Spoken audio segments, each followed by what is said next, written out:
Hi, everyone. This is Christopher Stephen Jacobs, and I want to welcome you to the first of a series of chats entitled The Lifting Interviews. With this series, Joanna and I want to bring to you discussions with people who have had or are still having extraordinary experiences related to realizations of how our world functions and their experiences of awakening to this knowledge. We would like to tell you up front that the people we agree to have a discussion with, we believe, have truly had these experiences. You are left to discern for yourself. Right now, this series will be pre-recorded and posted to the Lifting website, which is thelifting2017.wixsite.com/thelifting. You will find these under the Lifting Episodes tab. Our first guest is Elena Kapultnik. Elena is an empath, intuitive, and healer. She works in public services and does perform research. She is also an alternative medicine practitioner in the areas of healthy foods, shamanism, crystal healing, light magic, Akashic records, and psychic development. Elena is an abductee, ET contactee, secret space program participant, and a star traveler who has had many lifetimes in the universe. On today's show, we are going to discuss her experiences in my lab as well as the secret space program. For the moment, I'm going to give a blessing for today's show, and then we will move forward.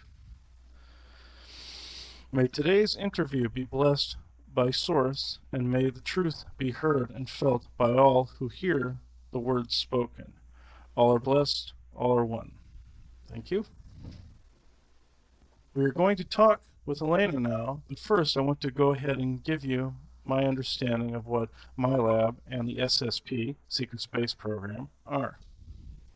My lab, and I am not currently sure if they are still around, is a cabal-led program aimed at recruiting children to see if they had any psychic abilities desirable to them, or did these children possess DNA desirable to them. These children were taken and utilized without consent. For those new to this type of discussion, our understanding is that time and reality are not what we thought. So people could be taken, exploited, and then plopped right back into reality as we knew it, with no one being the wiser. This was able to be done with advanced technology and memory wiping technology. This is all starting to unravel because of the rising frequencies, which are enabling people to start to remember their experiences. The Secret Space Program is literally referring to what we believe is a fact that we are indeed already in space with fleets and have been for quite some time. There is not one uniform SSP for this world. There are several groups who have fleets, such as the Cabal, a group known as the Alliance, and individual countries. There are also breakaway groups, such as Dark Fleet. We will spend a lot of time in many upcoming shows discussing the detail of all of this, but for now, we just want you to have the basic ideas that we believe do exist. Now, on to our guest. Hi, Elena. I want to take this opportunity to show you my gratitude for being willing to have this discussion. How are you today? I'm good, thank you. How are you? I'm doing very, very good. So let's get to it then. Tell us of your experiences starting from when you were a child. So I have memories of being abducted as a child from the ages of 2 to 10 by various reptilian groups. I remember one of the reptilian groups was called the Drazzle, and they were black reptilians. The other group of reptilians were yellow, and they were called the Shrub Invictus. There was also this man who had gray skin and a long black hair with a beard, and he was very tall. I believe he was a harvester being, humanoid type harvester being. Um, and I remember being taken into the underground bases, and this was somewhere near Ukraine, possibly the United States, and being implanted with nanomachine technology, nanites, 36,000 of them. So these 36,000 nanites were injected into my bloodstream through my skin.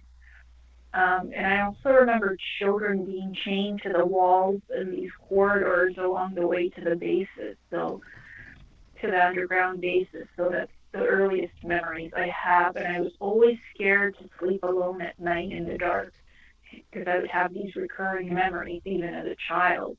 More so now, they're more vivid. So I have a question: are these false or true memories that happened to me of these reptilian abductions? I personally believe that they are, and so does Joanna. But there was one that we red flagged later on, and we will bring up later on here in this interview. But Mm-hmm. I would like you to go on further into how you helped participate or were taken into the secret space program and MyLab programs. Well, the MyLab stuff happened when I was a little older, from the ages of like 12. And basically, what I remember, I was taken to this cabin somewhere in the woods repeatedly, and I had experiments performed on my brain to see how my psychic abilities worked and my telepathic abilities. I was continually drowned in water in the back of the cabin to see how long I could hold my breath, and they wanted to try to have my brain work as a supercomputer, to align both hemispheres of my brain to work in tandem with each other. So that's my earliest MyLab experience. And the other MyLab experience that I had as a teenager was being in the Monarch program, which is like sort of like mind control, where they just wanted to build up my abilities to open up Stargateway portals like naturally. And I was taken somewhere near the Sierra Mountains, close to the borders of Canada, and I saw two CERN lab facilities somewhere in the United States near the Sierra Mountains. So that's what I remember as my earliest My Lab and Monarch program memories. And I'm wondering, are those memories true? Like, did it really happen? Yes, I can tell you with absolute certainty that yes, they did, because Joanna and I here have also had memories of cabins in the woods. There's actually various cabins throughout the planet. First saw bunches of them together, like uniformly put, like barracks. And I came to realize they were closer to more of a concentration camp type feel. They were closer together. Some of them were camouflaged. Some of them were along waterways. Other ones are in mountains. Uh, I've seen these all over the place. So yes, these memories are true. And I did a scan of the area that you were speaking about in the Sierras, and there Mm-hmm. is indeed, I see a CERN facility there. I can feel the energy coming from it. I can definitely see portals being formed there, but not long range ones. I feel that they've been shut down. I can actually see where they attempted to build other jump points for, like how they used in Montauk.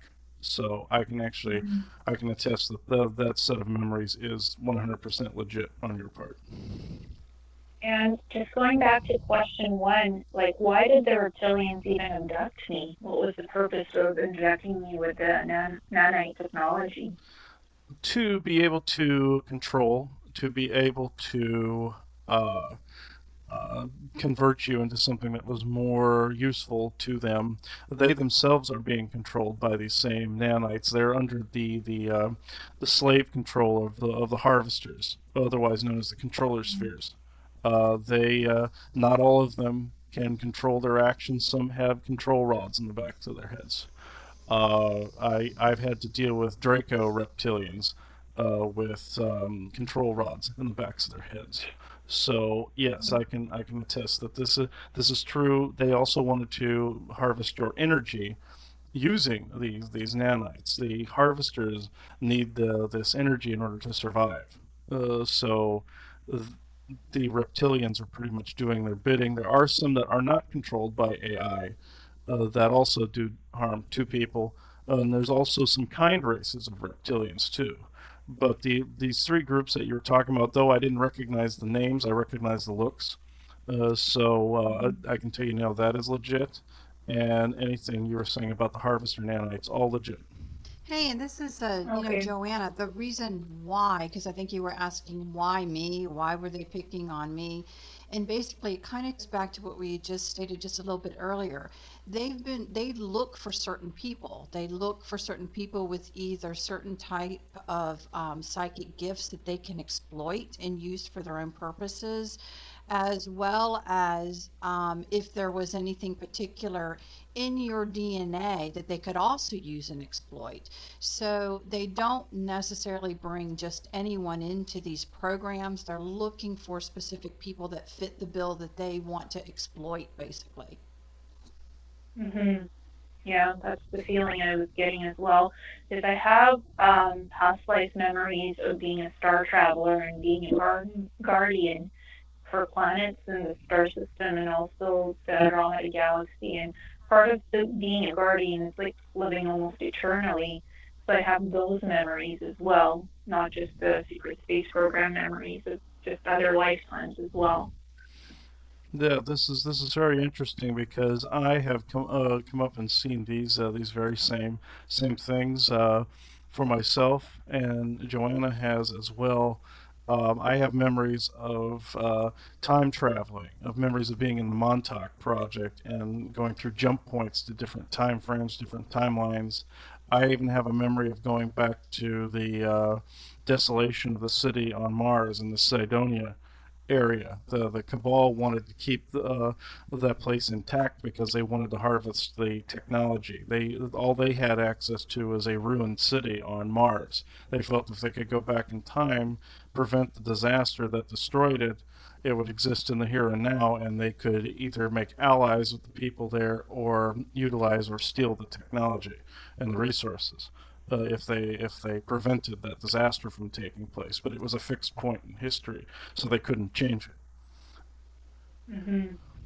Yeah, and I have memories from another lifetime going back to Mars as well, near Sidonia, and where they had been doing genetic projects and setting off nuclear fusion explosions for some reason, and it destroyed parts of Sidonia and left that scar on Mars. You could see it from the telescope. So, and they had a lot of installations even back there, like millions of years ago.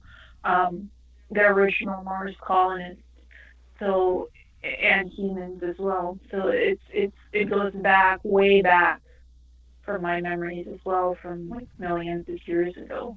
Could have been billions. So I have that memory as well. And there was a lot of arguing about the genetic projects, whether to use the nuclear fusion weapons or not. It was back and forth, and they ended up detonating it and almost destroying Mars completely the second time around. Yes, yes, I have memories of this as well, where I remember seeing nuclear bombs coming up from the surface or from underneath the surface of Mars, and this was in the Cydonia area, and there were both humans and Lemurians slash Pleiadians living in the same area, and anyone that was caught in the blast wave was destroyed. And this was the event that uh, the Cabal was trying to alter, and they were also trying to mold and shape this to their advantage on Mars and here and now, since they occupy Mars in the modern day. And they have experimental bases there. They have cloning bases there, as far as I know. They actually do take people there in order to replace them as super soldiers. I've seen that take place. So yes, I can feel from your energy that you actually have legitimate claims there too. Yeah, and this is Yeah. Joanna, so I don't know, Chris, if you can get some guidance basically from the galactics. But what we've experienced is when we get into the Montauk Project, and we'll be talking a lot about that. It's so much to try and cover.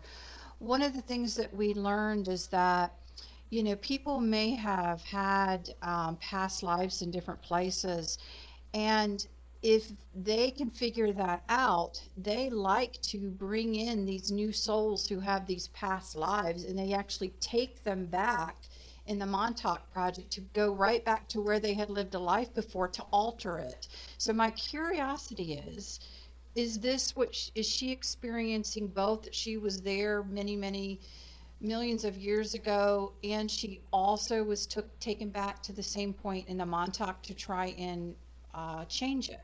Hmm. Yeah, that's interesting. I'm gonna consult my guide Simeon, since he was actually there during the original Sidonian incident all those many years ago that destroyed the atmosphere. So I'm going to consult him. Yes. Uh, he says, oh, this is interesting. He wants to speak directly. Hold on. He wants to speak to you directly through me. So give me just a minute. Hmm.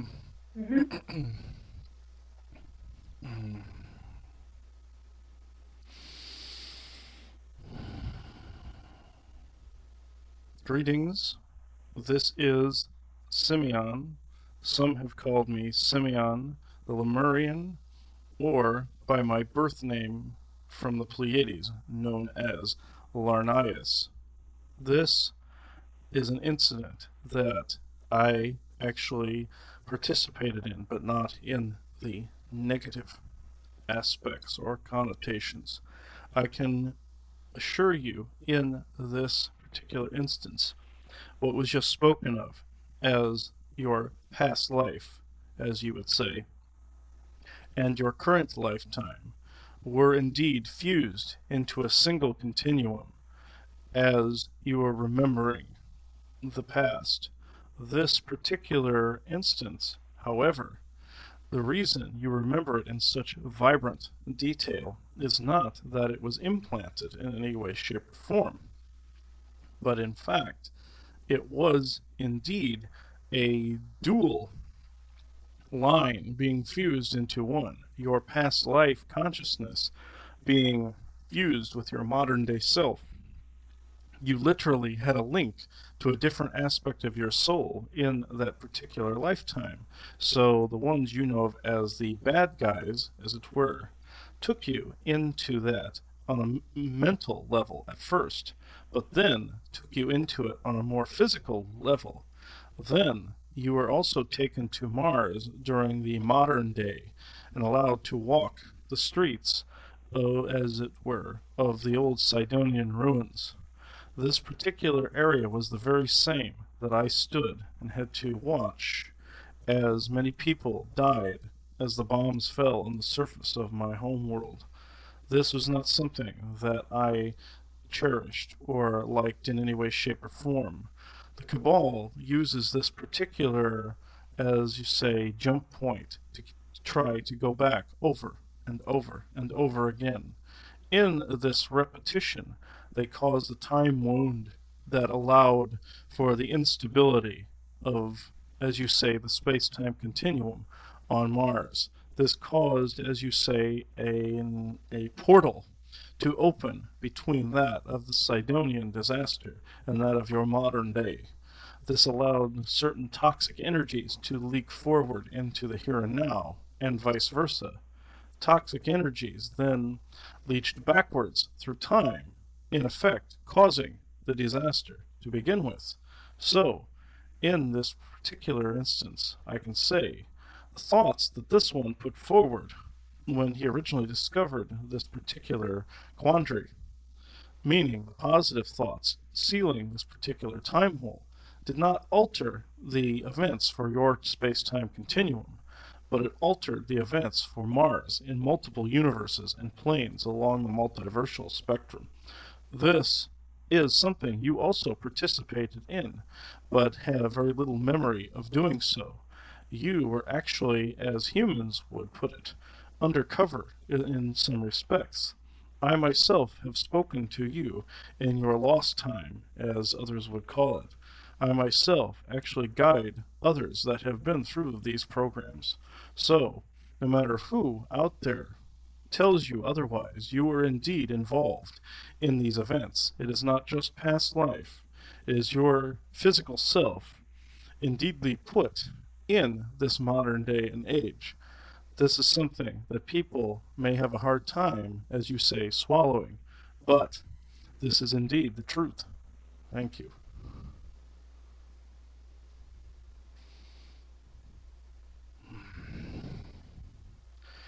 All right.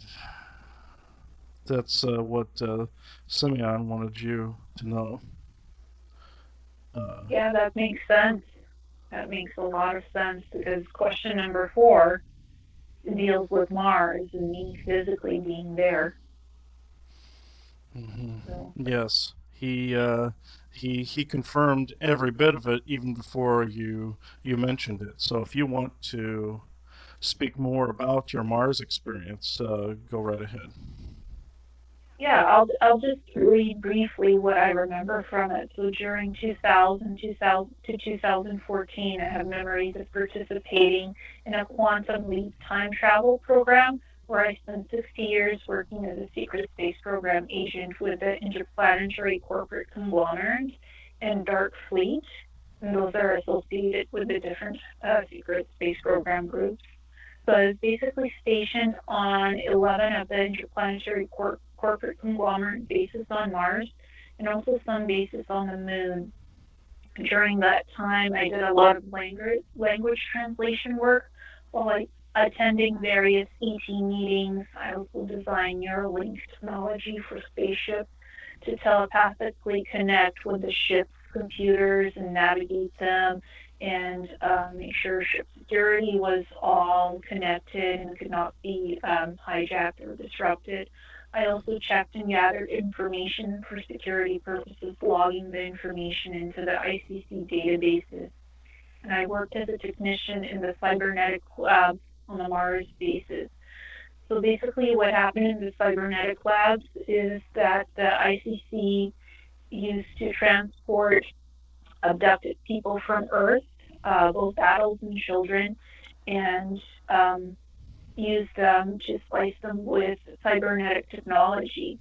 So you have a cyborg type super soldier that they create in these cybernetic labs in the German Third and Fourth Reich groups that are part of the ICC. They can basically transplant your soul consciousness into another body. They could take one person's soul, put it in stasis field, electromagnetic stasis field container, and then transfer the soul into this new cybernetic soldier or scout, and then program the soldier scout to do all kinds of things according to whatever the needs are, and then trade these soldier scouts to other ET races. So those are the memories that I have, and also meeting some kind of a council called the Zarians. They said to me that they have agents working secretly on the Mars base of humanoid ET agents to infiltrate the ICC and to eventually expose their crimes. They're gathering information on the ICC, so that's the agent that I spoke with was named Lilith.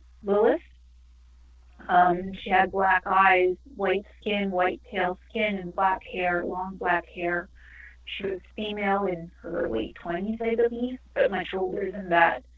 So that's the memories that I have of meeting this agent on Mars.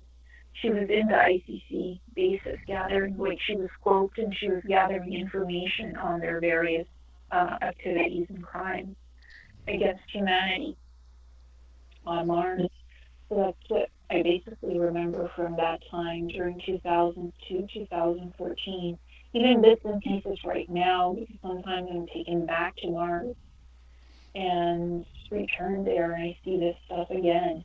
Mm-hmm. That's what I remember. Does any of that have any accuracy to it in the experiences? Yes, I just kept feeling when you were talking about the soul interchange with the super soldier. I know that is legit. I know they clone them there too.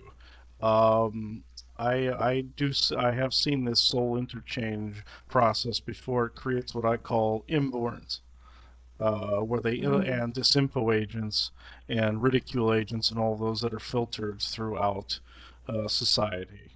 And I feel your energy was placed in something like that and then put back. And this Lilith, as soon as you mentioned her name, I got this really strong wave of someone uh, trying to attempt contact. This person's energy is very familiar to me. I'm going to see if I actually know this person at all. Yes, yes. This person knows who I am as well, knows who Joanna is here, and definitely knows who you are. And, uh, okay, she says definitely met her before in what I call the forgotten time, and in the what I call the backstage as well. And let me see here. Yes, I'm actually asking her where she is from and what she has to do with you. All right. She caused you to forget because the ICC and all of these cabal groups were attempting to get at information that you had that could help them. Hmm. Yes, she's telling me you have ties to ancient times where you had information infused in you that the Cabal could not get to very easily. So they figured if they transposed your soul self, that they may be able to extract the information from the energy. They figured if they put that soul self into a different body, they could easily control that form and get the information willingly. It did not work because you were protected. Mm-hmm. And this Lilith was able to. She was able to inject something into you. Do you have any memories of being injected into your arm by this Lilith in one of your shoulders? I remember she did tell me that she would put some kind of a protection barrier on me somehow to make sure that the ICC and other SSP groups could not get my memories. And I've been told by my higher self quite a bit of time to never go to psychics because they cannot access, they should not be accessing any information that is classified. Otherwise, I could spill secrets that I shouldn't be saying to anybody. So I've been advised to not um, have any deep probing, psychic probing to figure out information that's still classified in my brain. Oh, So I can confirm that. okay. Yes. Yes. There. I'm seeing an implant on your right shoulder. Oh, both shoulders. And I'm Mm-hmm. asking this Lilith if there is a danger in opening this Pandora's box up. And no, there is no danger. All right. Um, she's transmitting to me from a great distance away using technology in a telepathic field. And oh man, is her energy powerful? Okay, she is of a soul group of someone I know quite well. Her name is Gemma. She was Isis in the ancient past, and you are directly linked to this history.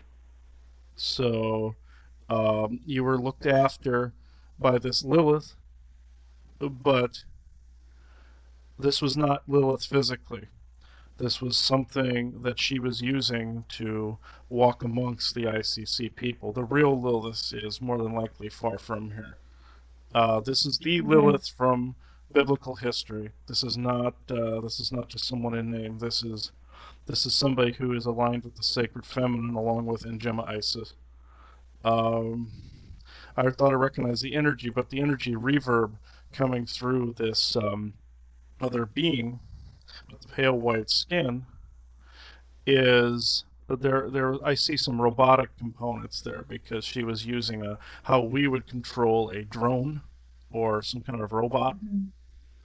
Um, and I'm asking to directly connect with Lilith herself, the actual being, not through an intermediary. Let me see. All right. Let's see. Yes, yes. You are granted to talk about all of this. You just could not at the time.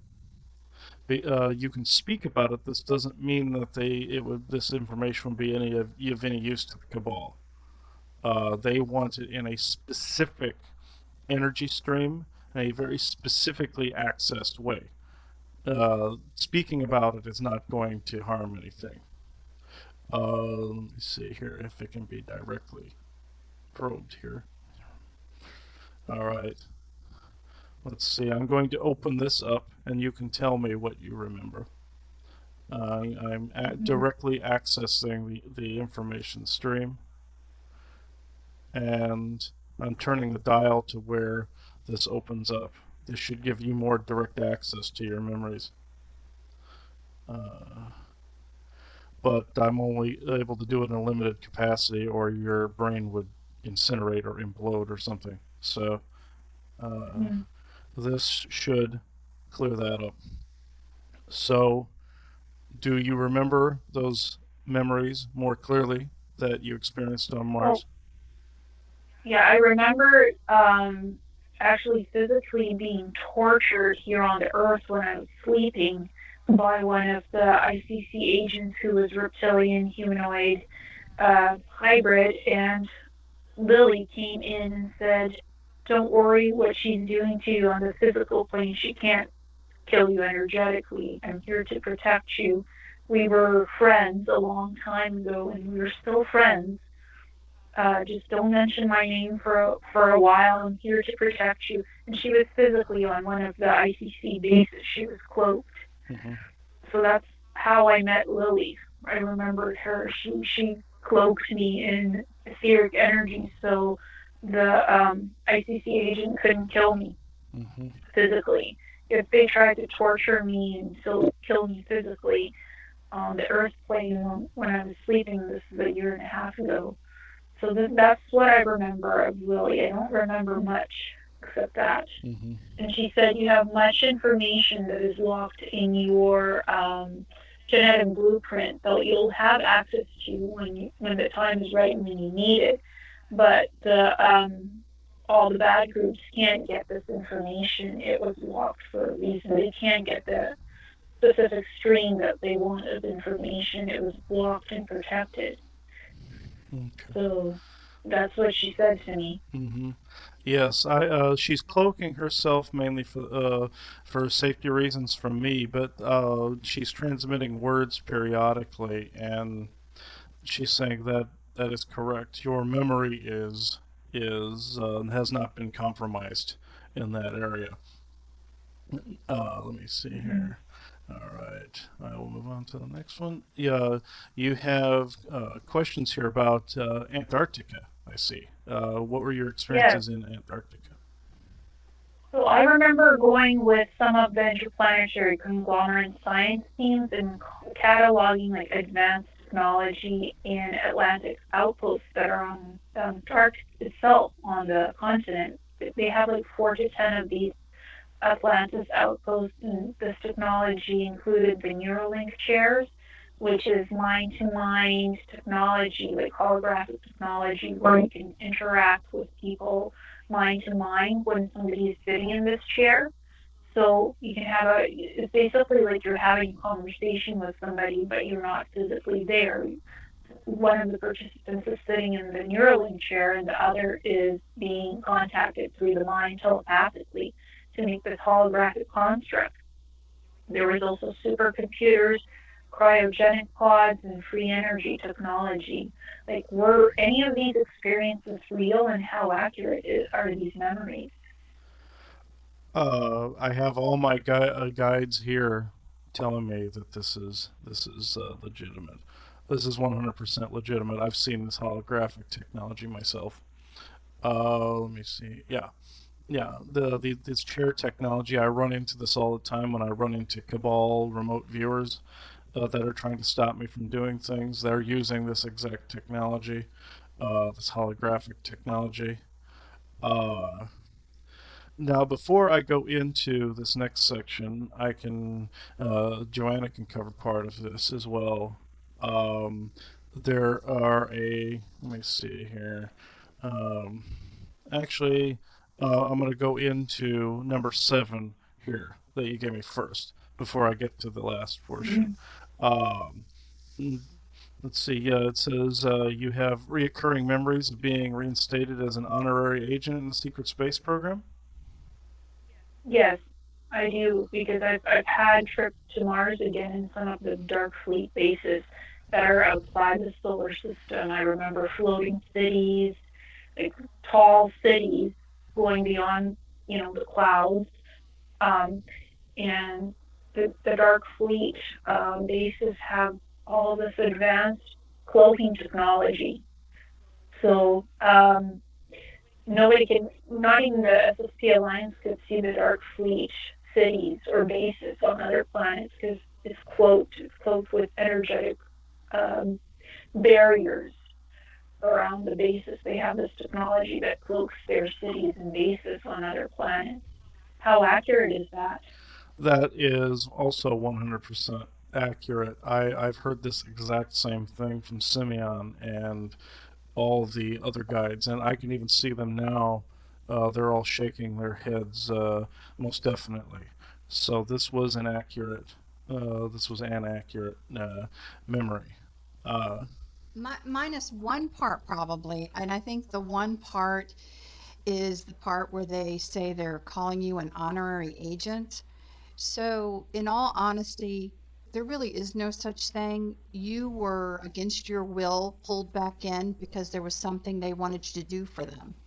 And so the Mm-hmm. concept that you necessarily willfully and joyously embrace this new assignment, that is probably the only thing that a part of your story that I actually feel could potentially be a false memory.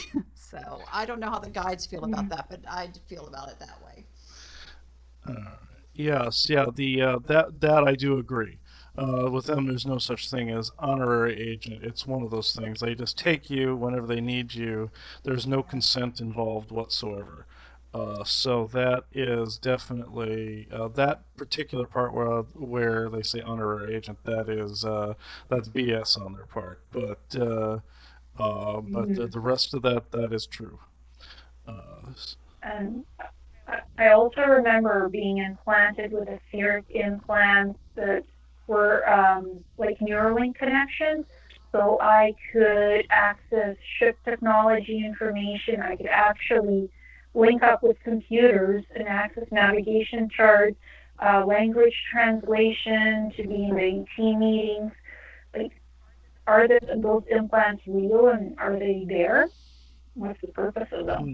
hmm. Yeah, I was looking at them. These are very interesting implants. These are uniformly spread out through your body, and they are a Mm-hmm. gold color. I've never seen ones quite like this. These are shaped like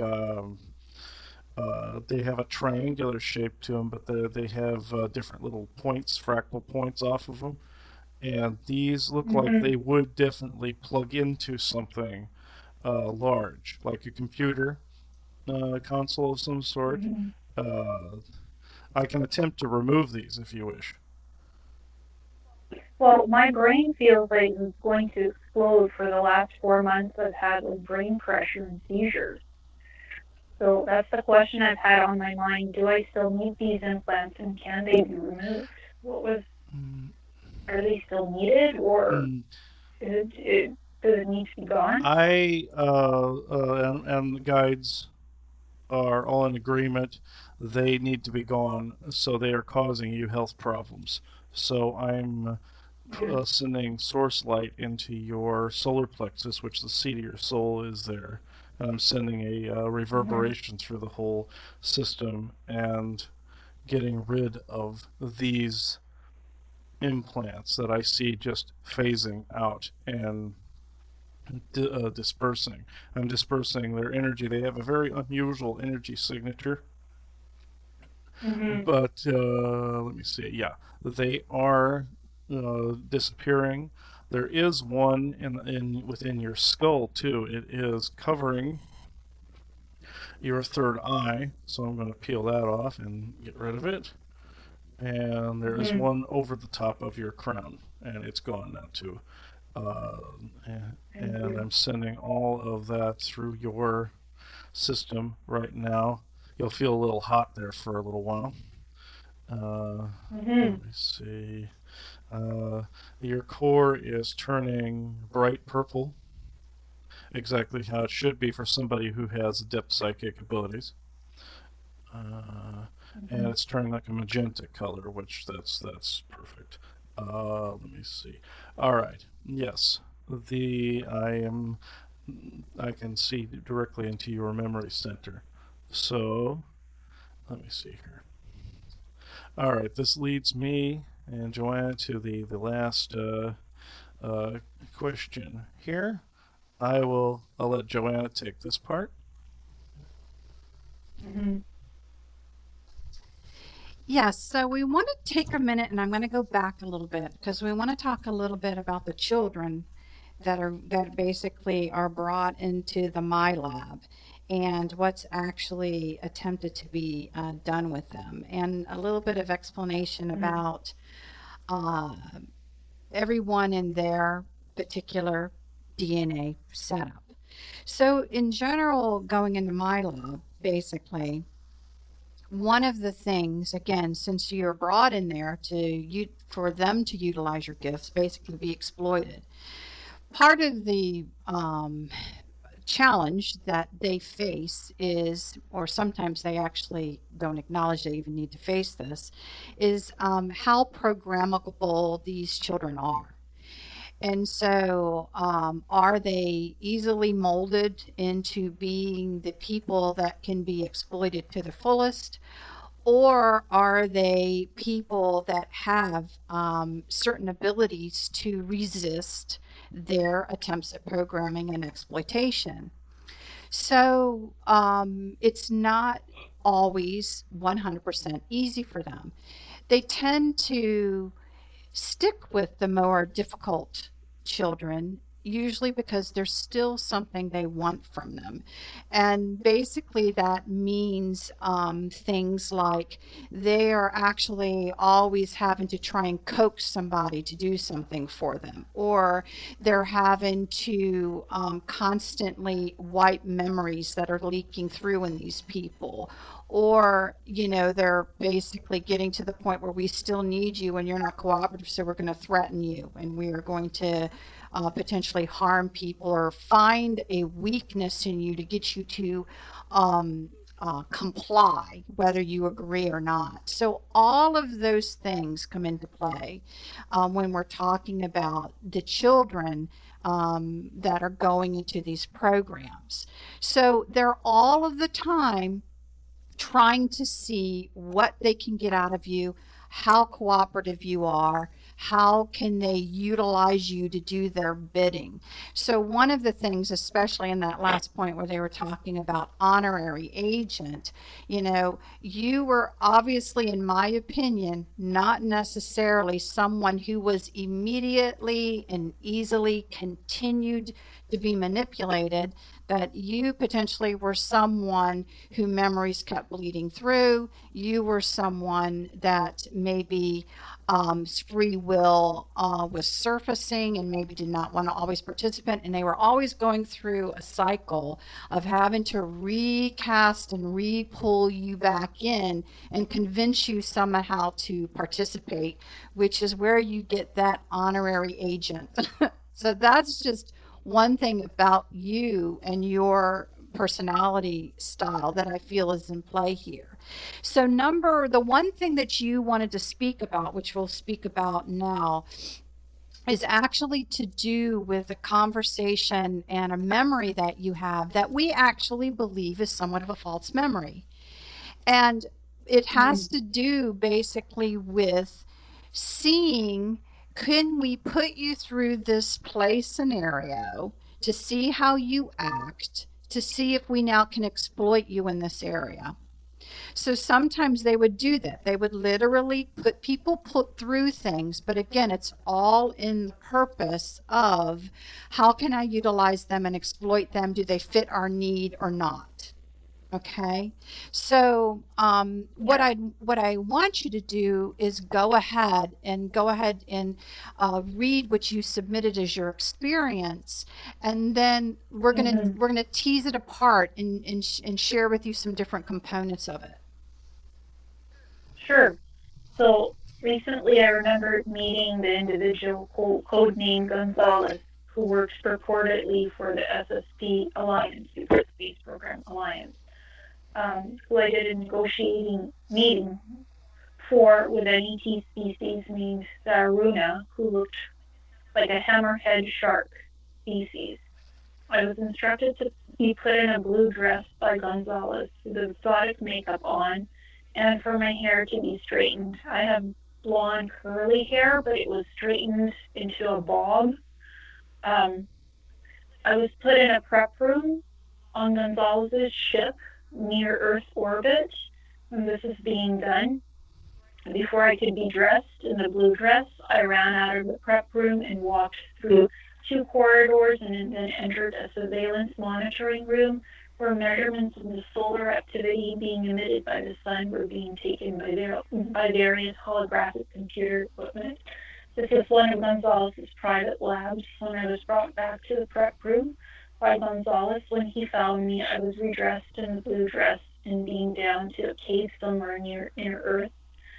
I was led down to an underground city where I spoke with Ileana and recorded the conversation on a holographic camera device to give to Gonzalez after the negotiation meeting was done. Ileana wanted the SSP to give them more leeway to travel near the surface of Earth without having to hide underground. I felt very intimidated by these Ileana hammerhead shark species. It was not an easy meeting. There was intimidation involved, and I just got through it and left afterwards. Was debriefed, and that's how it ended. All right. What I picked up about this when I read this from you, when you sent it to me, was that there was a real species being shown in this, because I've encountered this particular shark species before in channelings. However, you were being tested by someone as to how you would react for a certain situation. This was a holographic simulation all around. This was a false memory that was implanted. I am seeing also very clearly that this was I'm seeing one deception layer after another, because I'll tell you why in 2 major parts here.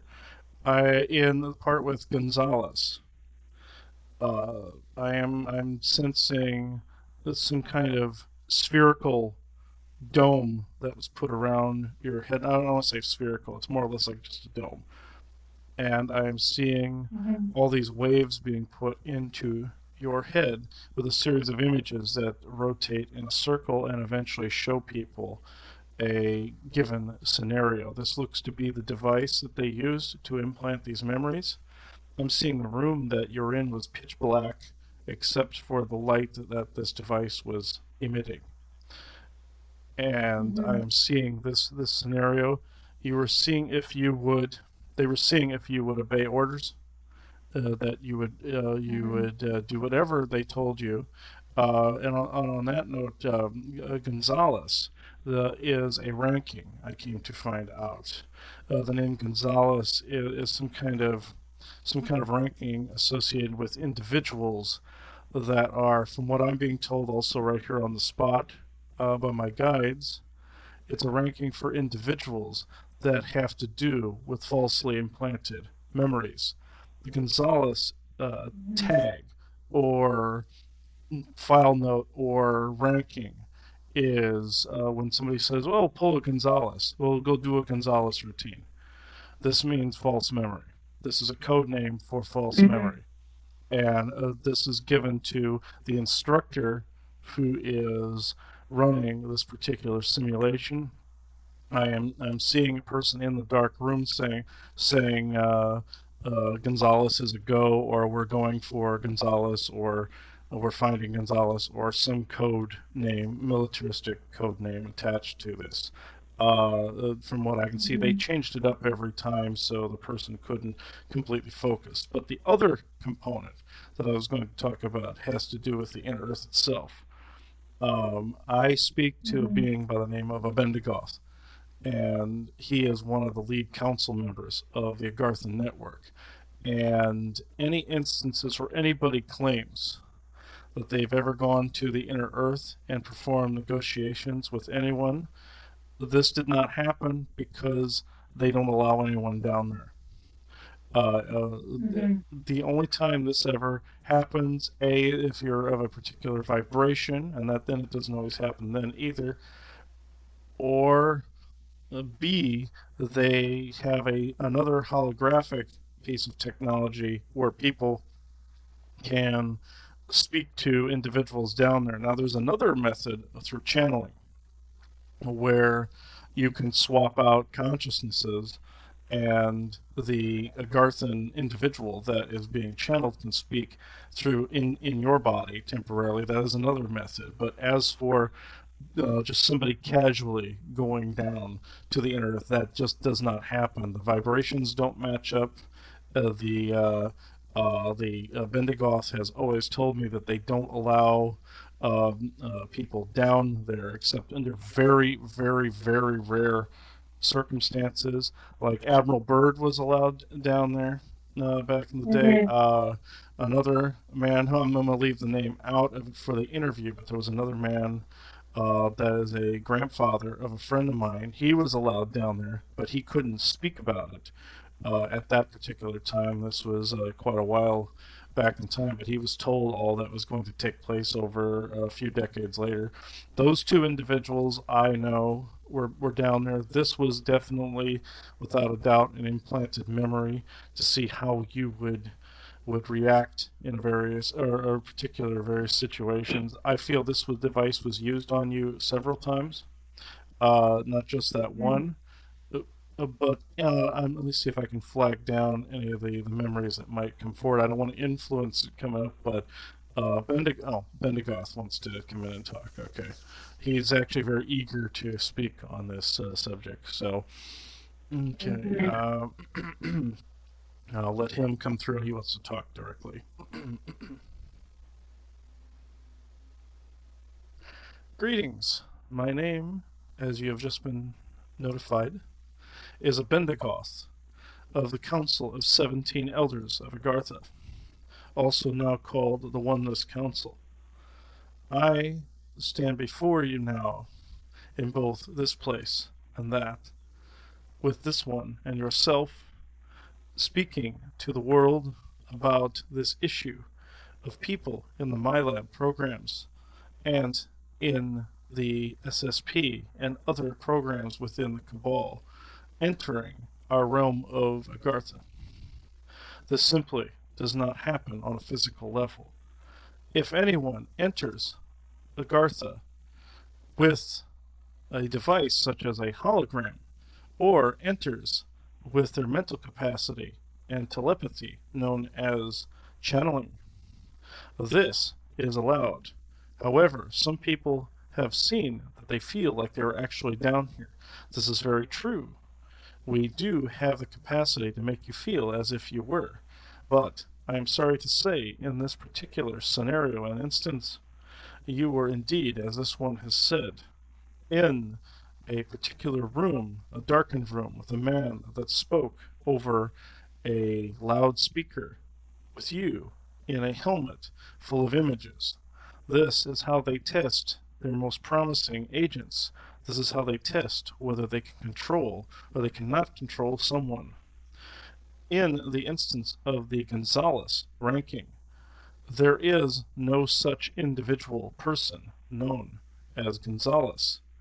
The one that is purported to be famous at this time is, as this one says, still a code name for false memories. This then would pass on to someone else in that respect. Say someone is in charge of a particular program. That person would be called a leader of that particular program. This name Gonzalez, the code name for false memories, is one such ranking. That particular handler or leader would then be called Gonzalez, meaning the controller of false memories.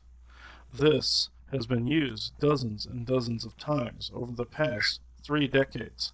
This is something that I personally do not approve of, but at the time when this program began, I was unable to do anything because the laws in your system were much stricter than they are now. However, I can get telepathically involved more with people and energetically involved more with people, and I can personally assist you in this particular co-venture of the Gonzalez fallacy. This is what I came to say, but rest assured, I can help you through these difficult times with these memories, as can all of my people in the Agartha network, and various other, as this one says, galactics throughout the system that have your highest good intact. Thank you. Can I ask you a question about Of course. I remember having a past life in Inner Earth and perhaps holographically visiting your libraries. Is there any truth to that? Most certainly. There is another method by which people have left Agartha. This is known as the Dreamer technology. This is what this one has come to call it, though it is a more complex process. Part of your energy matrices is of our Inner Earth world. You do have access to these particular libraries within yourself. Most humans would call it the Akashic Records. Our holographic library has access to this very Akashic system, as well as other information. Other alien or ET species, as you've come to call them, have contributed to this library. You were the keeper of this particular library. You downloaded, or uploaded, as you would say, this information to your energy matrices in the form of a spherical implant on an energetic level, put within your very heart cavity. You were to deliver this particular information above to the surface world in the form of, as you would say, creative works. However, the MyLab programs and secret space programs got a hold of you first and attempted to access this information directly. You also have another ancient tie to this information. You would know the area as ancient Egypt. Before the darkness befell that area, you were also the keeper of this information. You were physically there as one of our brethren, keeping the ancient libraries intact. However, you attempted 2 more times within history to introduce this library onto the surface, but at the time humans were far too warlike and far too domineering to accept this knowledge for what it was. Then you came up with the brilliant idea to enter the surface world as what humans would know of as a living hologram. However, this is not just an astute analogy. People are alive. People are flesh and blood. Yes, of course.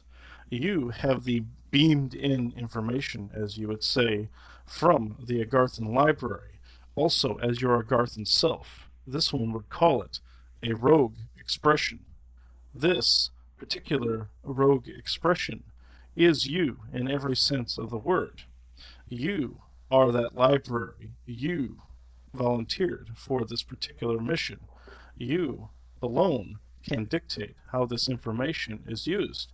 However, we encourage you as a changer within Earth society to exhibit and, as you would say, expel this knowledge for the greater population.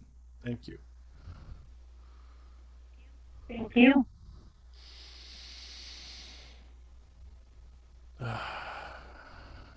All right. He's stepping back now, but that's what he wanted you to know, and that's what he wanted the public to know as well. This will be uploaded as soon as I can do that. But this has been a fantastic interview. This not only uh, helped me help you, but this also helped myself in the process. Encountering other people that were in these programs that the cabal and other plants out there deny strengthens the memory bond that actually happened in these places, whether these people encountered each other or not. So I feel from this you will gain a better grasping of these memories, as will I, as will Joanna, I feel, because I feel we are all in the same places together. I can't completely grasp a hold of some of these particular memories, but my intuition and, of course, the guides are telling me right now that it's very important that the people from these programs come together and use this information to change things, become these changers, even though that's what they came into this world to do. That's what I define changers as. They are people who've come in to change the course of history, steer it in a fashion. They came in to present the information they came in with from ancient times in order to apply it in the present and help raise the energy vibration, help others come into the new raised energy vibration. I believe this is who you are. I believe all changers have this particular mission. I believe this is exactly who you are. So Joanna wants to add on to this, so I will hand this over to her. And may I ask something afterwards? Yes. Going back to question 8. Yeah, and just you certainly can. You want to go ahead and ask your question now? Yes, I think so. I remember from the memory of the Gonzalez encounter that there was a man who was in his 40s, 50s with black hair, piercing blue eyes, scary personality that could mind manipulate anybody. He was of an Italian heritage and half something else tall. Was that the operator who put me into the simulation program? Give us 1 second. Oh, basically, I think what you can think of that person is someone who was put into the position of being your handler. So we've all experienced that. I've experienced that multiple times, and it's not always the same person. A handler can come and go and be someone else, especially if you are not controllable.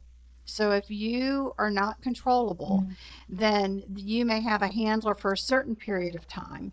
And then when it doesn't work, but they still want you, they could put another handler in your path.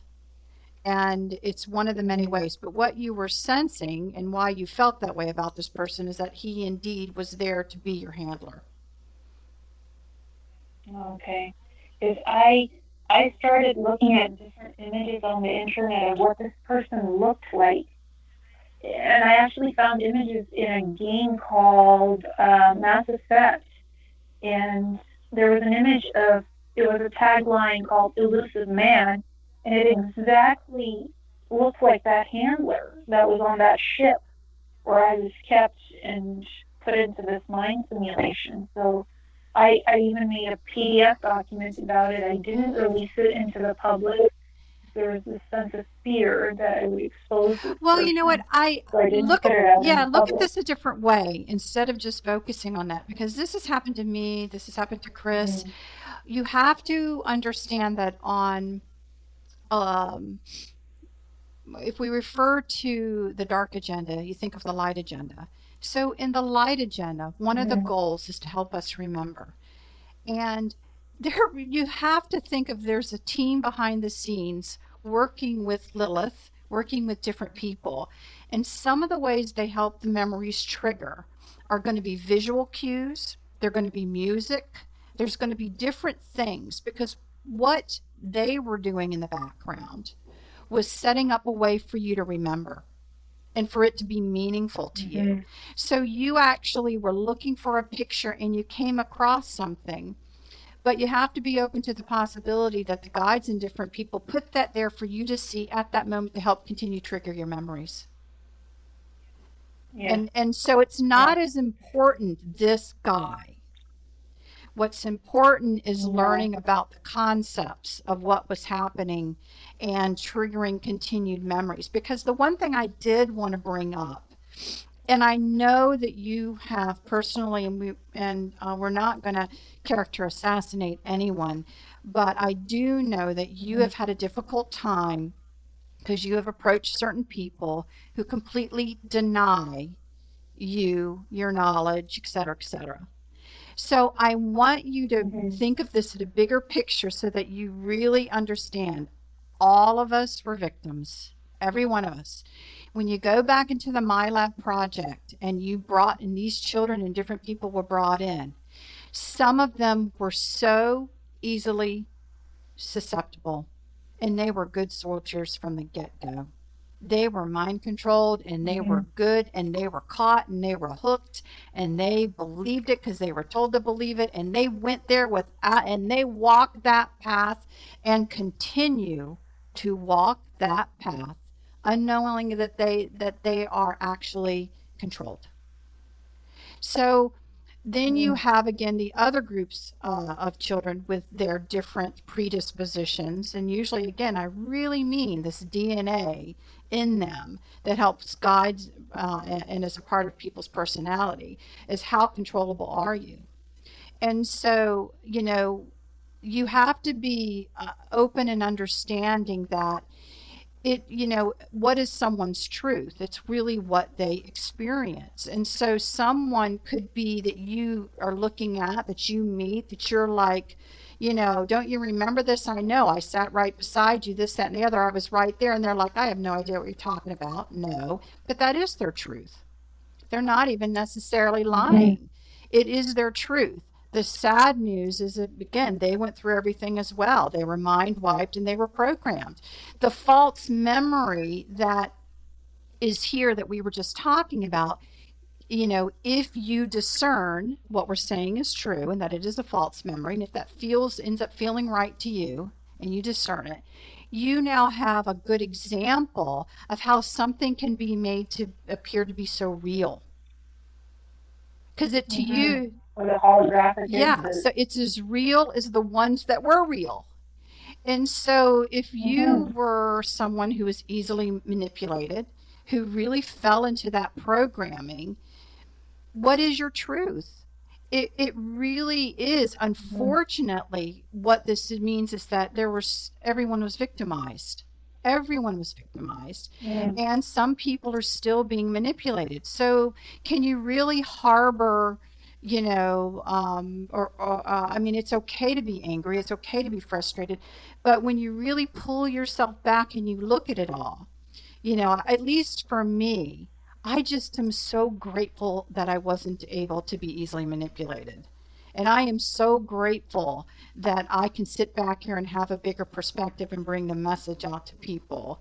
And I am saddened for the people that still are caught up in it and didn't have something within them that made them not easily able to be manipulated. So, Yeah, I don't like to be told what to do and where to do it. I'm always stubborn about not doing what people tell me to do. I always resist. Mm. I don't follow orders easily. I always resist. I always do what I want anyway, It's a part of who you personally are. for It's a myself. part of your DNA, who you are. And so that's why all this was going, on. It's why the memories are bleeding through. It's a part of who you are. And you're also driven to tell your story. You're driven to tell your story and to Hmm. be a part of this because you actually are one of those people that's referred to as a changer. Changers are actually individuals who, before coming into this place, agreed to be a part of the solution and that we would do these things. And that's why we're driven to do them. We would put ourselves in these situations, we would have these experiences so we could talk about them, and then we would be part of the change when the new energies came in to turn it all around. Yes, and like I had no idea what the answers to these questions would be, but I wanted to see all of it, the truth, like even if it was manipulation, but even if it was real, I wanted to see what was what. Just to be able to say to myself, it's okay, whatever the answers are, it's okay, it's part of the healing process. Absolutely. No matter what I find out here, talking to you guys, whether it was all real, whether it was half real, or whatever it was, I really wanted just to explore these memories and these experiences and to just see what it was, what it really Right. was. And so now, You guys have taking a helped me. deep breath and hearing what you've heard and listening to the different galactics who have contributed, and listen, how do you feel about yourself and these memories in this conversation? How do you feel about it? I feel relieved. The What was really bothering me were the triangular implants, and I had been drawing them actually. So Chris confirmed what I was seeing, that those golden implants were really bothering me. Like I feel like my brain was going to explode, and he just confirmed that this was really healing. Just talking to you guys was about healing and about happiness, reclaiming my happiness, being a happy person.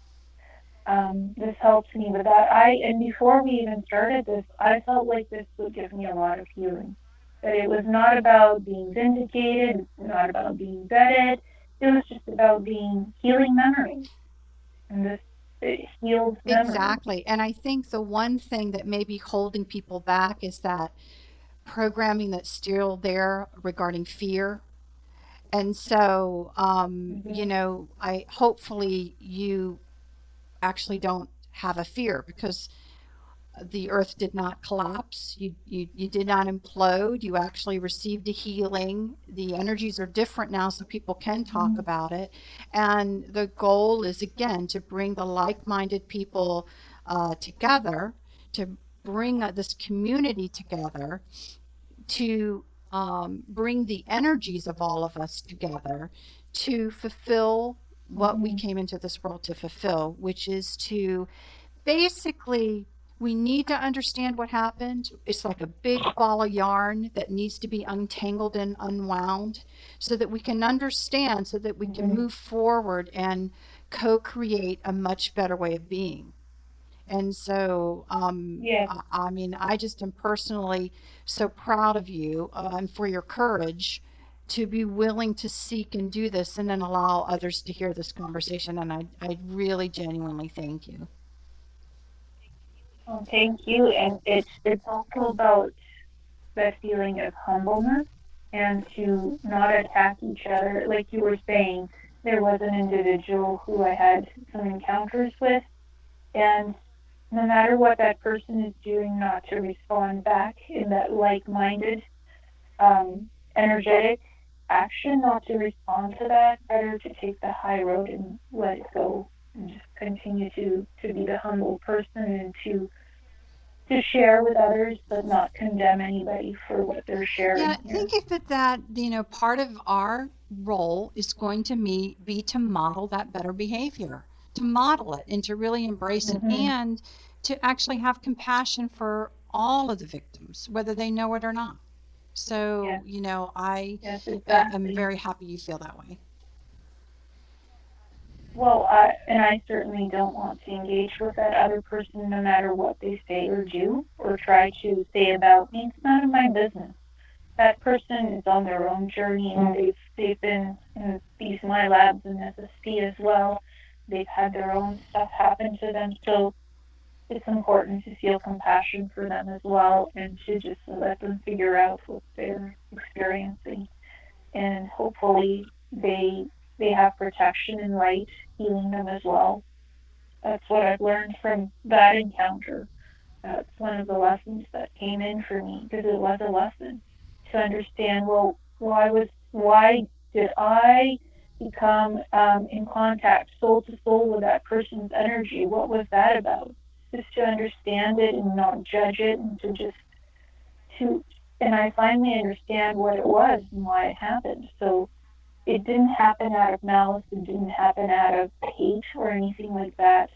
It was just to experience something that was part of these memories and to acknowledge it and to release it and to hopefully let others share their stories without judgment and fear, to have compassion for everybody who wants to share their story. Doesn't matter who the person is, they still have something energetically to contribute and to heal on many different levels. Yes, I completely agree with that. Uh, that is exactly uh, what I would say. This is exactly what Joanna has said. You can't show hatred or malice towards these people.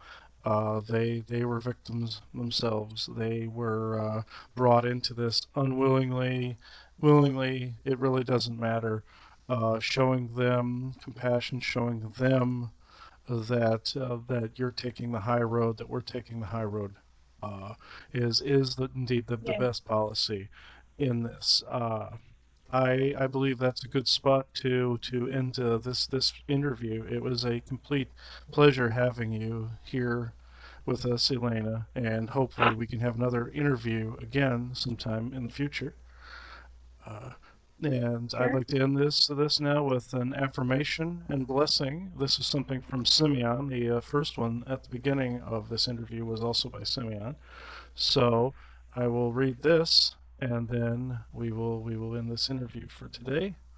May all see and feel the wisdom that they themselves possess within their very own hearts, and may the souls of all who have gone through these programs, be they the MyLab program or any other programs such as the Secret Space program, be blessed and ready to face the future present with all of those watching from the skies. All are blessed, all are one. All of you have a nice day, and all of you enjoyed listening to these particular interviews, and hopefully these interviews help you in some way, shape, or form. I would like to also now have a few announcements at the end of this interview. So I will begin this, and then we will be done. Joanna and I host a weekly live radio show called The Lifting every Tuesday and every other Thursday.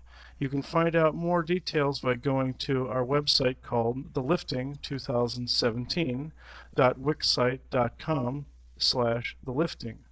Please watch for our weekly blog. We will post a new blog every Monday and discuss it further on Tuesday's show. Hopefully, between reading the blog and listening to the discussion on the show, you will be able to reflect and ask questions related to the topic. If you have any questions after the show, please forward them to thelifting2017@gmail.com. Every other Thursday starting January 19th, we will have a viewer's question show. We will choose questions from the audience to answer here. Depending on volume, we cannot guarantee we can answer all questions. If we notice a similar question being asked from multiple persons, we will also add the question and answer to the FAQ, Frequently Asked Questions tab. You can also schedule a personal reading from me or my mom, Katryna, by going to the website and clicking the Appointment tab. Right now, I am filling appointments for March. Please be advised that due to the nature of what I do and the energy it takes to conduct a session, since I do bilocate, I normally only do one reading per day. I am working with my guides to increase my abilities. I will start to offer a few more reads in a week. Excuse me. I will be reaching out to people who have already booked a session to see if they would like to move up. I will need rest periods between reads, and so the best I can do is offer a morning or late afternoon time slot that is currently from the US and Eastern Standard Time. I understand this may not be convenient for all, and I will make occasional exceptions in extreme circumstances. But understand, there is only one of me and my skills are not unlimited. Please work with me. This is how I make a living, so it will be important to confirm these appointments several weeks out. Sessions cost $125 for 1 hour and $200 for 2 hours. I will not go over a 2-hour reading in one session. Starting February 1st, the method of confirming the appointment will be by a $50 non-refundable deposit due 2 weeks prior to the scheduled appointment. If this deposit does not occur, the appointment will be canceled and then I will fill it with another client. If you need to cancel at any time, you are certainly free to schedule another time. So thanks so much for joining us tonight, the lifting interview with Elena Kapotnik. We look forward to chatting with you again. Thank you very much, and good night. Thank